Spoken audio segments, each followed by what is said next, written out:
Prayer to your Father. Yeah,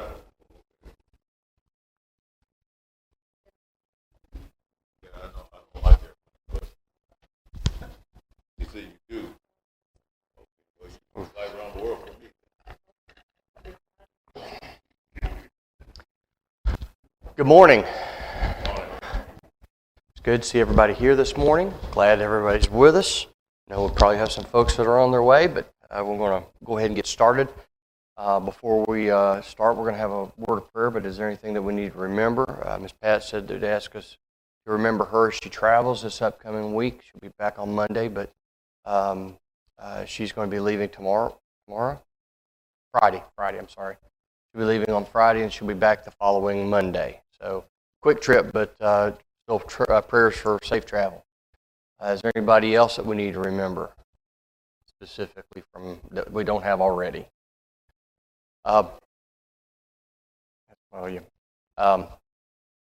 If you would remember, we're going to be going to Heather's cousin's memorial service today. So please remember the Wilson and Smelser families in your prayers. Yes, sir.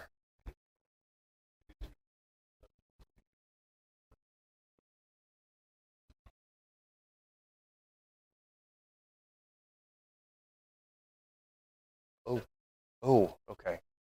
Okay. And where's she? New Hampshire. Okay. All right. Okay.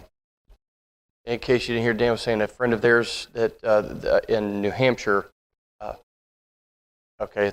member of the church in New Hampshire is in a diabetic coma and maybe in sepsis, but they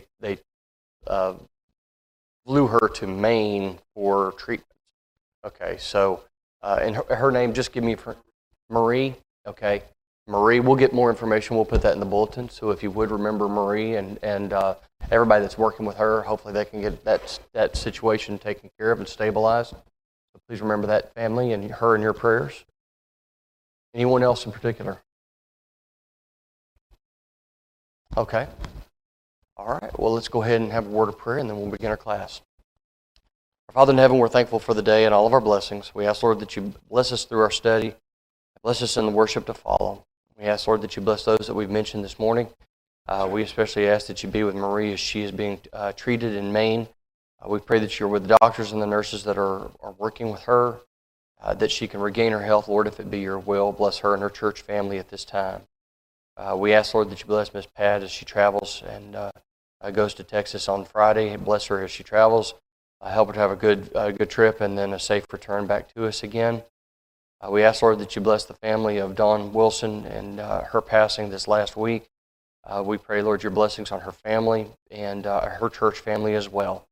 And help us to remember that we must always be ready because we do not know when our soul will be required of us. Help us to always be prepared and looking forward to that time. Bless us, Lord, and we especially are thankful, Lord, for your word. We're thankful for our ability to study it and to understand it. And we ask that you bless us through our study. In Jesus' name, amen. Okay, we're on lesson 4 of our studying sin. We were talking last week about the 3 ways in which man sins and the 3 ways in which we're redeemed from that sin. We have to come back from that sin, right? We hear a lie, we hear the truth. We believe a lie, we believe the truth. We obey the lie, and then we obey the truth. Those are the three things that are, we talked about how they're different for everybody, right? Some people hear the truth, but they don't believe it. Some people hear the truth and believe it, but something in their minds that just keeps them from acting on something that would give them eternal life, but they just can't or won't act on it. It could be a hang-up from their childhood. It could be false teaching from others. It could be all manner of things, but we see where everybody goes through the 3 stages of sin and the lie, but not everybody goes through those 3 stages of truth, and that's a shame, isn't it? Because that is what is going to condemn the world. I mean, you think about the vast majority of the world in which we live and has always lived are outside of God. They are lost, and for many of them, it is simply because they would not hear, or if they heard, they would not believe. If they heard and believed, they would not obey. So we got into this the second aspect, or this third aspect, just a little bit towards the end. We didn't get to go into it too much, and it's like, why does man sin? Why does man sin? And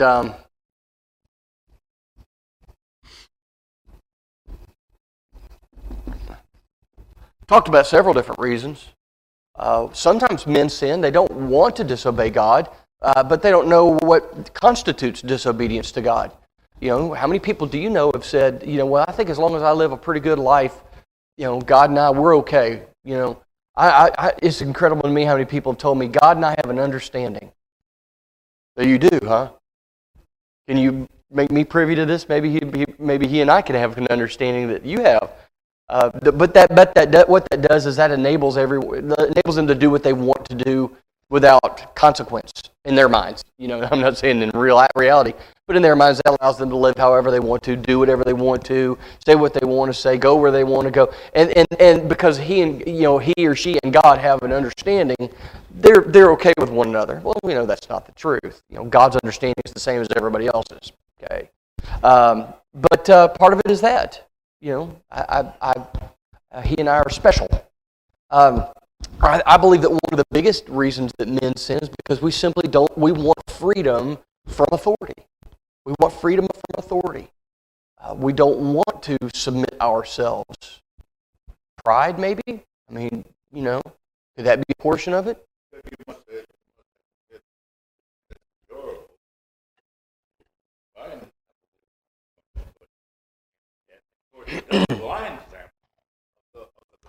Sure. They wouldn't do it. Sure.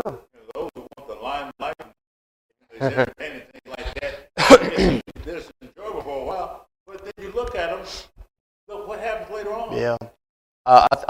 What you said just at the very beginning was, I think, a big portion is the fact that sin is pleasurable.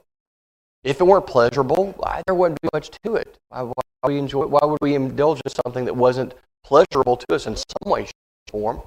And you're right, you get into it, and the devil's a liar. He told Eve that it would make you like God. And she said, she saw it, and how good it was to look at, and how good it would be to eat, and the thing that it would bring to her. There's a reason he goes through all three avenues. With her, it took 3 avenues. If he just said it's beautiful, she might not have eaten it, right? She might have said, well, it's beautiful to look at. There's a lot of things that are pretty to look at, but I'm not going to eat them. Okay? It's just not a good idea. It might be good to look at, but it might be pleasurable to eat. But that may not be what does it for me. But then when you've got all 3 of those together, and you've got someone who's by themselves, and pretty soon and we don't know how long this took. When we see this, we're reading a narrative that makes it appear that it all happened in the course of just maybe 5 minutes. We don't know if that's the case. It could have been something that he came to her daily. It came to her time by time by time by time and wore her down, and came to her when she was alone and did these things. So we don't know, there's a lot of this we're not given to know. Sometimes the devil has to wear us down. Sometimes it's something that's so, it just jumps out at us, right? And there it is. And that's what we want to do. Okay? So there's several different reasons. Pleasurable. Sin's pleasurable. We want to be free from authority. We don't want to submit ourselves. So we sin. Not that we're necessarily engaging in all of the manner of evil that we read about, but we simply don't want to be beholden to God. So we're in opposition to Him. Sir, absolutely. We want to be captains of our own destiny, so to speak. And that appeals to us, doesn't it? We want to think that we're in charge of ourselves. We have total control. And we also fool ourselves into thinking that we're doing a good job with this control that we have over ourselves. We fool ourselves, right? We sometimes lie to ourselves about that kind of thing. So, absolutely. We also, I think this, I believe this, and you tell me what you think about this. I believe that, I think when I look at this, we believe as human beings, we believe that we can be free and independent, and that it will end well for us. We believe that. I can manage my own affairs, and not only can I manage my own affairs, I can manage them very well. And what's coming from me is going to be better than what you're offering me through this God that you speak of. Do you agree with that? We fooled ourselves in a couple of different ways.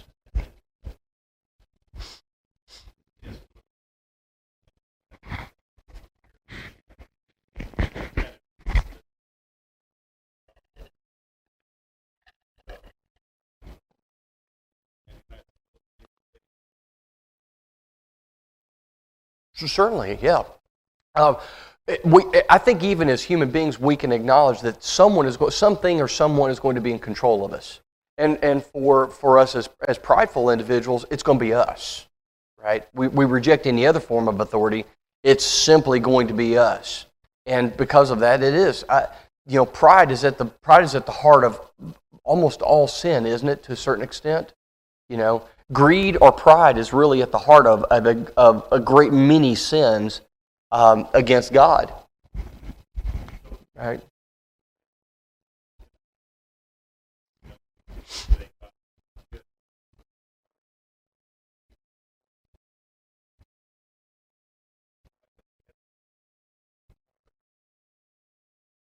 I believe he did. I believe that he did. We got to remember that Satan was a created being, but he was also an eternal being. So he had been with God. He knew God's. God was not secret concerning the plans that he had, and the idea that Satan doesn't really care. Satan doesn't care. He's not out to make everybody a mass murderer, is he? I mean, it's not necessary that everybody becomes a pillager and a rapist and a murderer and a drug addict. And he didn't have to get you, and he didn't have to get you in what you call the big sins. All he has to do is separate you from God even a little bit and keep you there, and he's got you. And it could be simply, like I said, a matter of pride. Pride separates us from God, and if he can get us prideful, we don't have to be a prideful mass murderer. We just have to be prideful. And say, God's not going to control me. I'm in charge of my own life. God, you can't control me. And we don't have to be the worst person in the world. We just have to be separated from God. And once he does that, like I said, he's got us.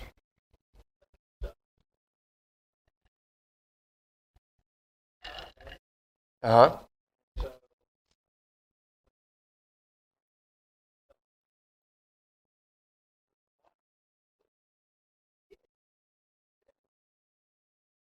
Yeah, the whole concept here is that it all boils down to this. God gave a commandment, didn't he?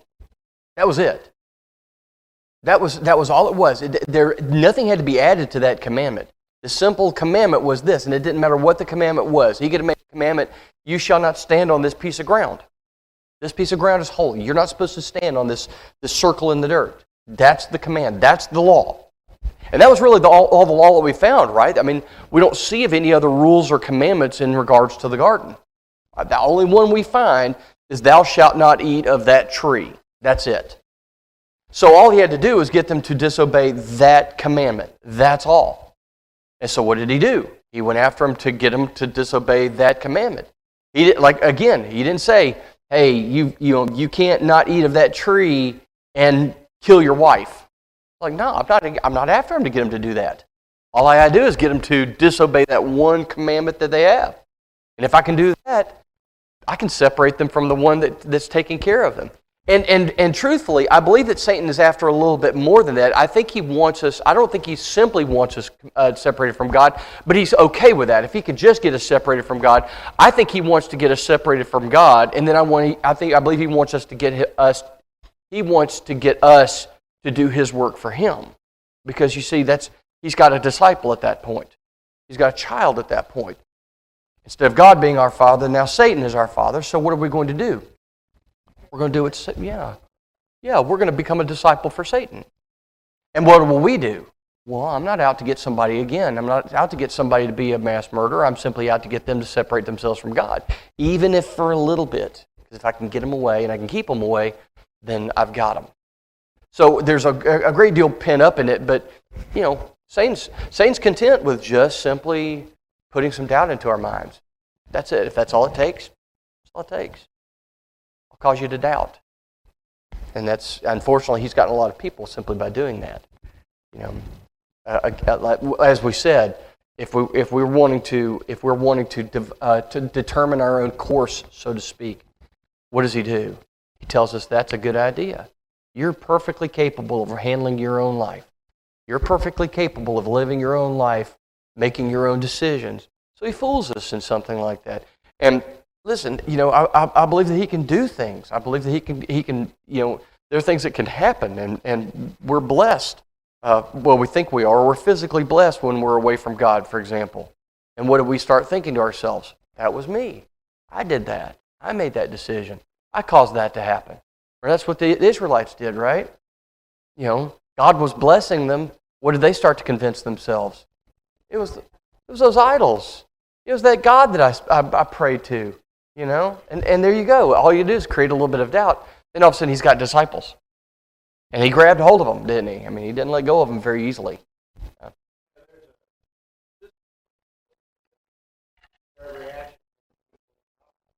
Mm-hmm.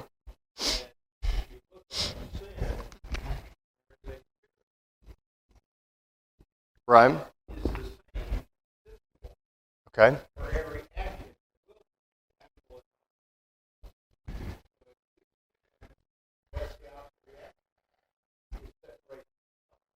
Mm-hmm.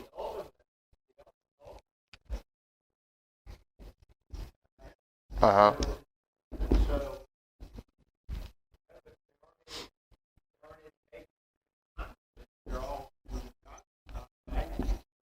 Right.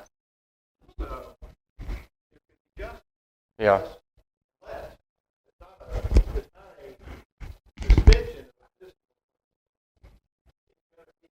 Right.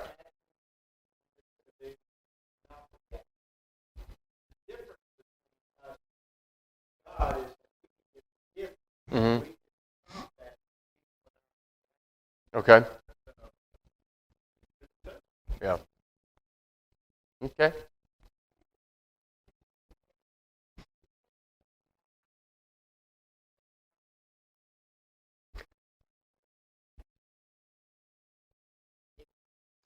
Yeah. Again, remember, we have people who sin and they don't think they're sinning. They don't believe they're sinning, right? They don't believe they're sinning. So the idea, it could be, why does man do the things he does that separates him from God? Because there are people who honestly believe. I mean, there are people who are going into buildings all over this country today, and they don't know they're sinning. They have no idea. They do not believe. They honestly and truthfully believe that they're righteous with God. They believe they can stand before God with clean hands because I went to a building today, and I worshiped in a manner that I thought was acceptable. They don't think they're sinning, but they are. Yes, ma'am.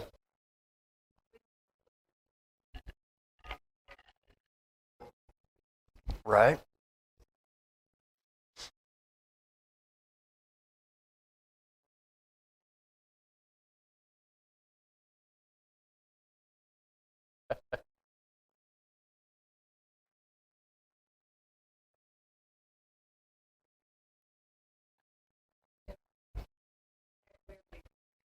Let's put it this way.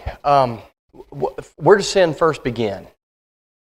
First begins inside of us, right? It begins in our heart. So what have we done when we make a determination that uh, um, uh, worship is not really important this morning because, like you said, I went last week. I've been 5 times in a row. I think I'm going to understand what I'm saying here. I'm going to take care of myself today. I'm going to sleep in and get a little bit extra sleep. But essentially, what started in the heart? The idea that what? That God's command to meet on the first day of the week is not important enough.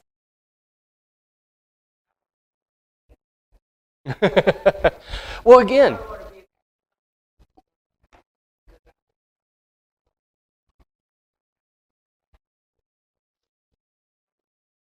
Mm-hmm. Right.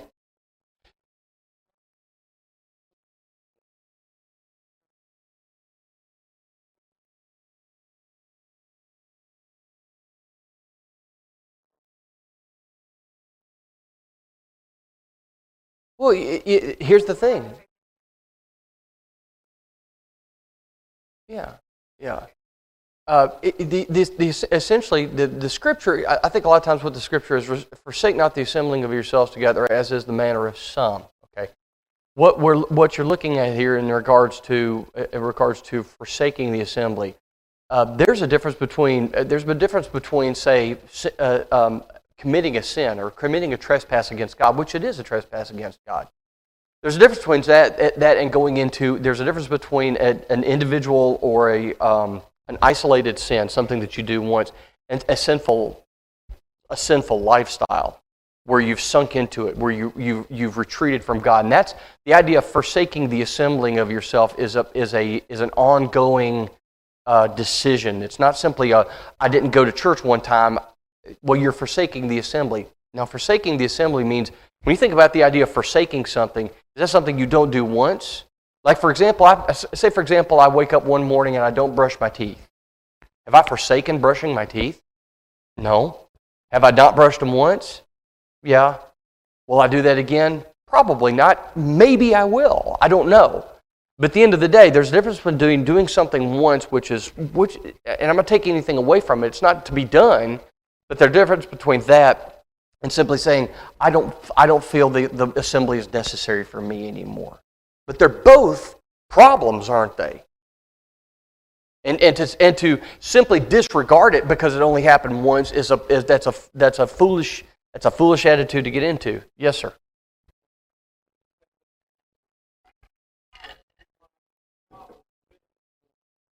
Right.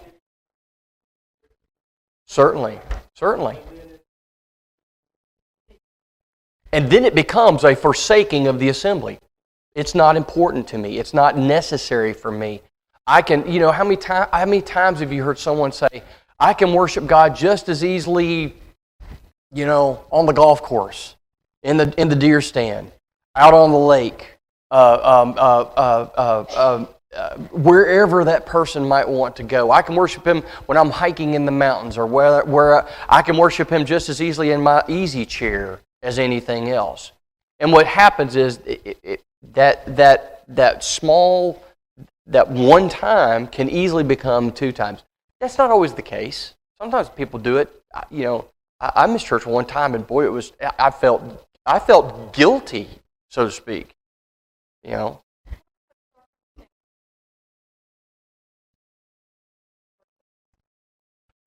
What if?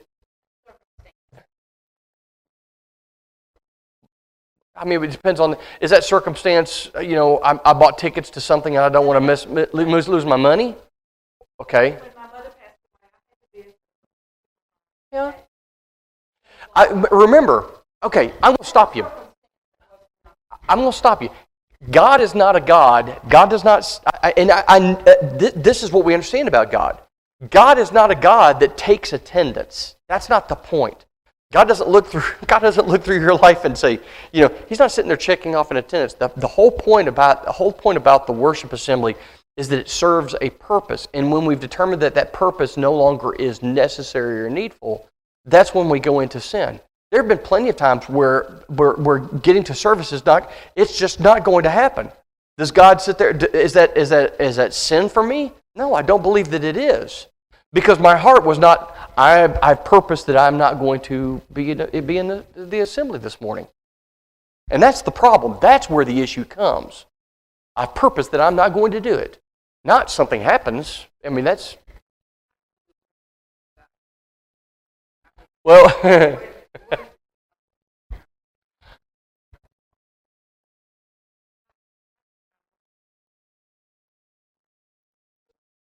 Well, there's the problem. There's the problem. I've found that when people say, well, I can worship God just as acceptably at home, they're not. It's just simply that's a reason that they're not here. There's a big difference. The worship that we find in Scripture is very particular, isn't it? Okay? The Israelites, you think about the Israelites. That was one of the ways that the Israelites were bound up. They believed that their king. Remember the divided kingdom. Listen, you can sacrifice to Jehovah just as easily up here as you can. I don't want you to go back down to Jerusalem. I don't want you to have to do that. I want to. If you go down there, you might not come back. So I will set up temples that you can offer sacrifices to Jehovah. Here's the problem. Where did God say offer up sacrifices to Jehovah? In the temple, in Jerusalem. Okay? So what we end up doing is we end up lying to ourselves.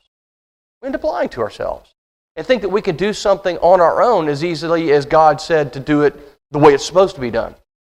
And that's it. That's it.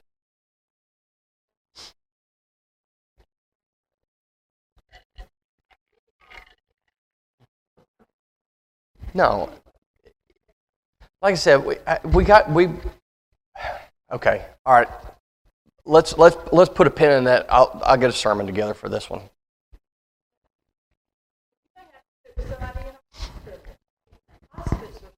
Yep. Yep. There again, that's a big deal, isn't it? If say for example, what would happen if you have someone who has a caretaker, and that caretaker would love to be able to come to services, but somebody has to sit with that person.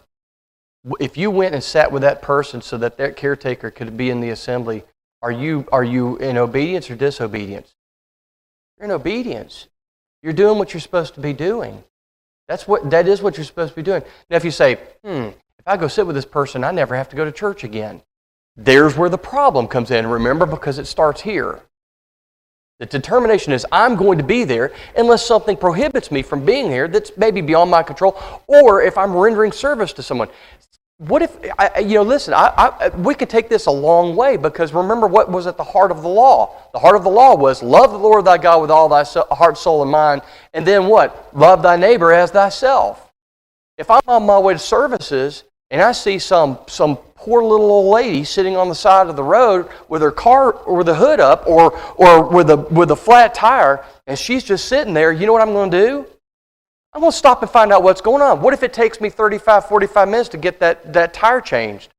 If I show up, is God going to be pleased with me or displeased me when I finally roll into the parking lot? He's going to be happy with my attitude towards my fellow neighbor. That's at the heart of it all.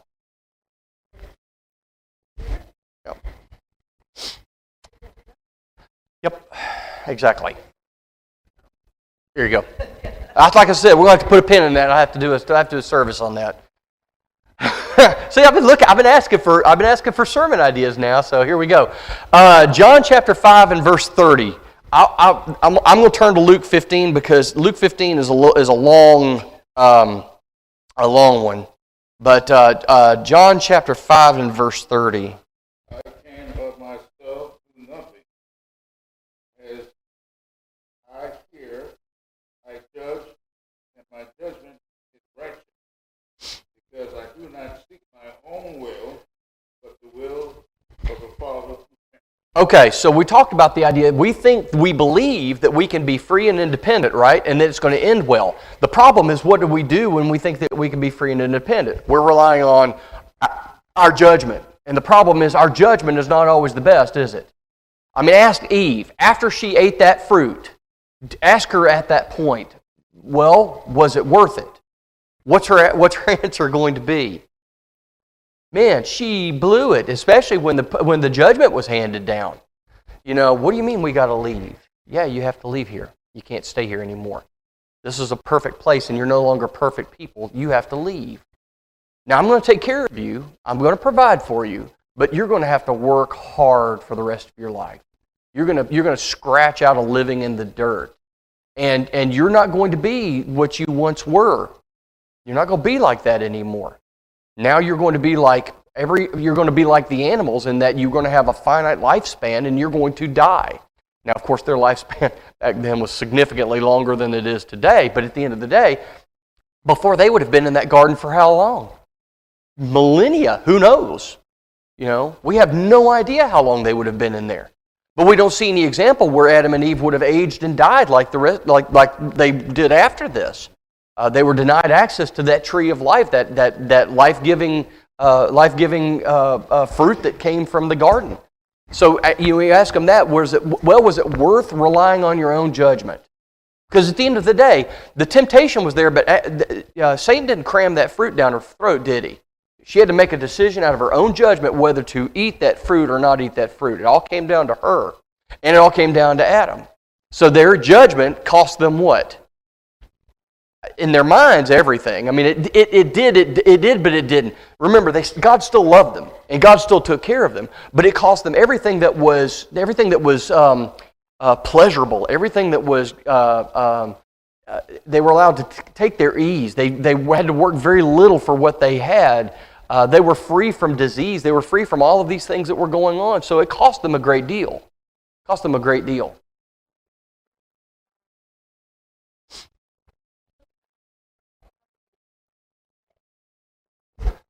Well, let's look a little bit further. What were the consequences for their children? Yeah, death and exile. Those were the two things that we see. So their parents had to deal with that. They had to see that happen. Whether they watched it as it happened or not, they had to deal with the consequences for that. There a great deal of problems that arose from simply making their own determination about what was right and what was wrong. 2 Corinthians 3 and verse 5. Anybody got that?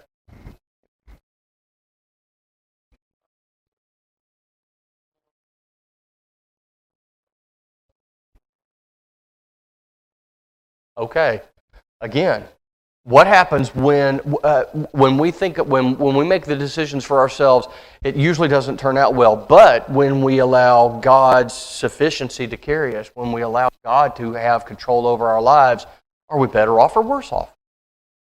Immeasurably better off. Immeasurably better off. While we may not come into the same kind of physical or a secular wealth, so to speak, that maybe our contemporaries come into, we will be blessed in ways that they cannot be blessed. Not that God won't bless, He cannot bless them if they're not in Him. So they're not recipients of the same kind of riches that we're recipients of. We're blessed with a peace that passes all understanding. Boy, don't you think the world, what would the world give for peace that passes all understanding? The world's so caught up in turmoil, and there's just agitation all the time, and people are worried, and there's a lot of consternation going on. They don't know what's going to happen. But the Christian is blessed with a peace that passes all understanding, that comes from Christ. All right, so what happens when we take the decision making out of our own hands and give it to God? Are we better off or worse off? We're better off, immeasurably better off. We can't even begin to understand it. We just have to accept it. That He will bless us in that way. All right.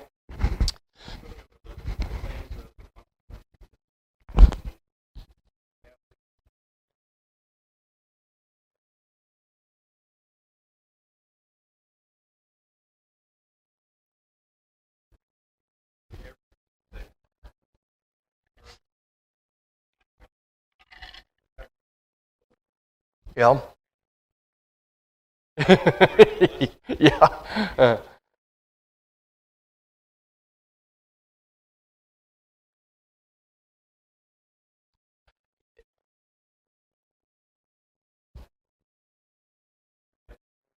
Yeah, I mean, when you talk about Adam and Eve, I mean, they definitely saw the difference between, what they had and what they did, because, he said you're going to toil in the dirt. Now, I mean, that's a very short phrase, but I guess compared to what Adam was used to, tending the garden and the idea of being in that garden, being just a caretaker of the garden, what constituted that, I'm not real sure. But God made a very clear distinction about what they had versus what was going to be given to them. But, like you said, when you talk about the idea of their children really didn't have a frame of reference, did they? I mean, what they knew was outside of the garden. At least what we read, how we read it, if we read it in a linear fashion, in other words, this, and this, then, yeah, it's difficult for us to see that. It's difficult for them to understand what was once there and now what they have to live with. We don't know if their children were ever in the garden, if they ever had anything to do with the garden. There's not a timeline, so to speak. But I don't know. I don't know. I would imagine, though, if they were any kind of parents, they would have spoken about what was going on to maybe, if you have a child, do you want them to not avoid the issues that you have? When you want them to avoid the problems? As an Adam or an Eve, would you not tell your children, you won't believe what we once had. And I encourage you, whatever God says, do, be in obedience, because you don't know what His punishment to you might be like. You know? Yeah, please learn from what I did wrong. I don't know. We don't read where they said that, and we certainly read that in spite of everything, Cain still committed murder and was exiled, and Abel's life was taken. So it could be that they were as bad a parent as they were in obedience to God. We don't know. I don't know. But I do know this: if I were Adam or Eve and that had happened to me, you better believe I would be giving my child every bit of knowledge that I possibly could. Please don't mess up. Our punishment was having to leave this garden. All right, your punishment might be far worse, depending on what that sin is. I don't know. That's one of the reasons that we're supposed to train up our children, right? Train them up in the way they should go. It does not mean that they're going to be faithful. I mean, the case books are full of parents who taught their children right from wrong and taught them to follow God, but they at some point they make a decision for themselves. They make their own adult decision whether to follow or not follow, and there's very little that we can do from that other than instruct, rebuke, and do everything that we can. But when we do that, though, our hands are clean. We've done what we're supposed to do. There's nothing more that we can do. We can't force them. No more than God could force Adam and Eve to follow Him. He gave them the option. He gave them the choice, and that's really what there is for them. And again, that goes to the idea of when you're going to be a captain of your own destiny. If you're going to be a captain of your own destiny, don't blame God when you run up on the rocks. Don't blame God. When your ship is foundering and it's got holes in the side and it's getting ready to sink in, don't blame God. He said, I told you I'd be your captain, but you didn't want me there. You cast me out for yourself. So, the idea here then is that the contest in the Garden of Eden was between Godhood and selfhood. Either I'm going to follow God or I'm going to follow self. And that's essentially at the end of it. And we talked about this, the idea of why did God not make man incapable of sinning? Why did He not design us simply so that we would have no choice but to follow Him? And we talked about that for a little bit, didn't we? Is that something that we really would want? Would we really want that?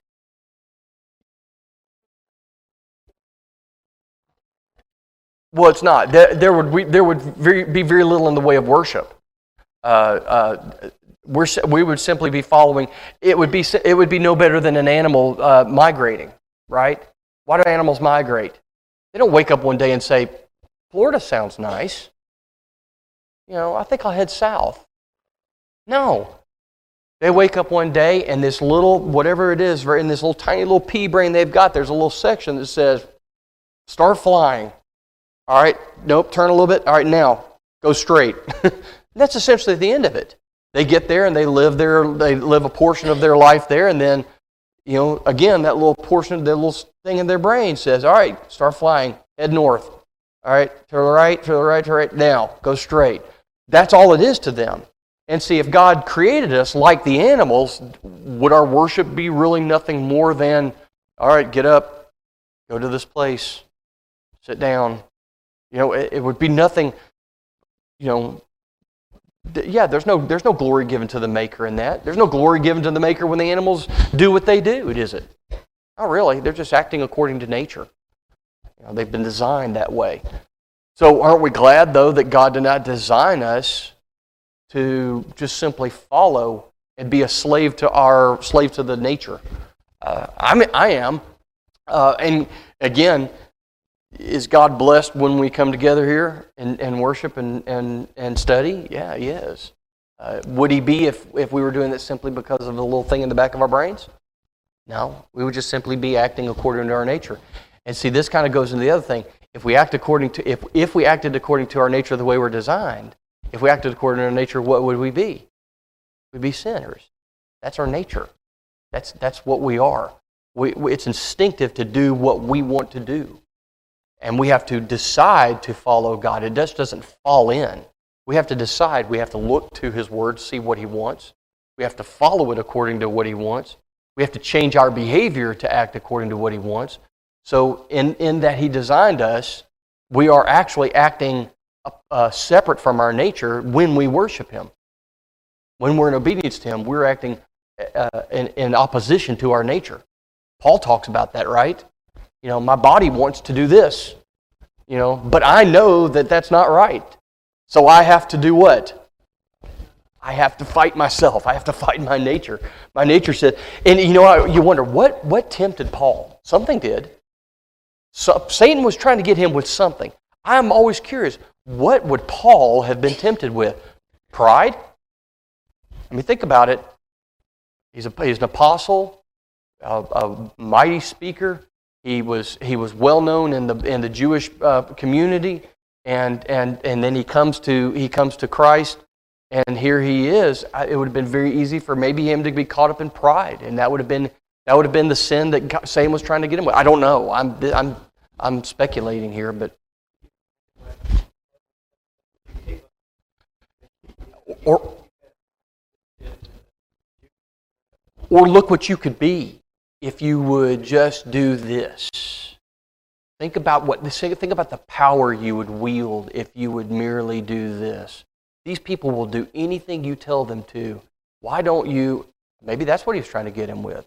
I don't know. Like I said, there's a lot of things that, Paul's temptation is not my temptation. I don't think. I don't know.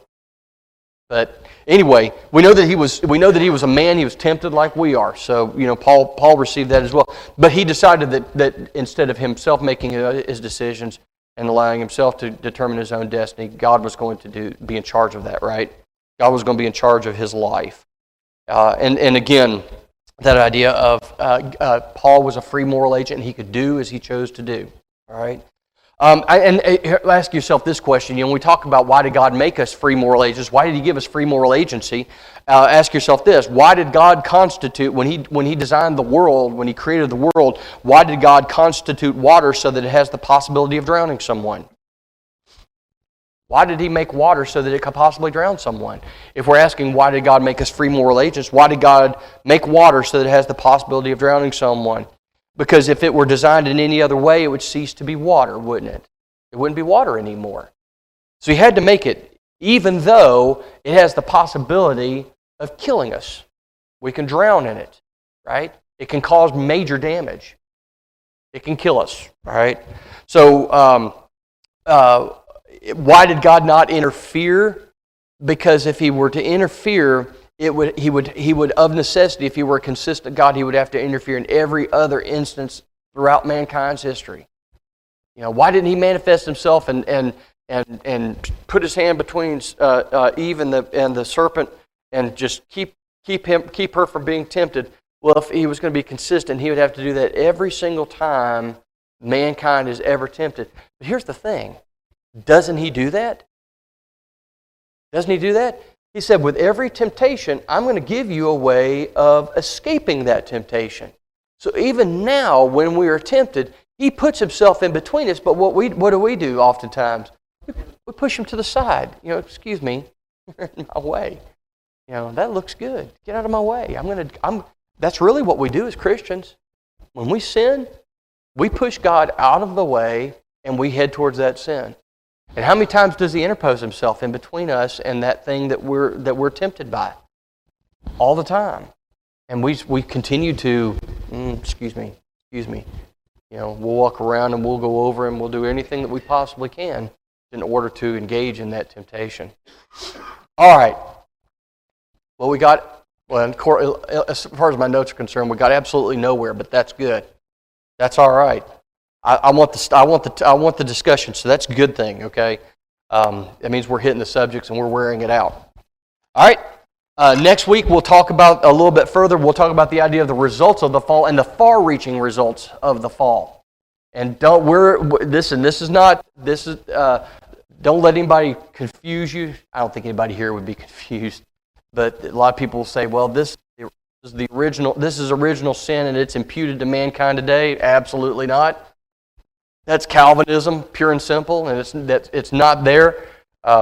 We still are free moral agents, and we still determine what we're going to do. So, all right. we'll pick this back up in next week.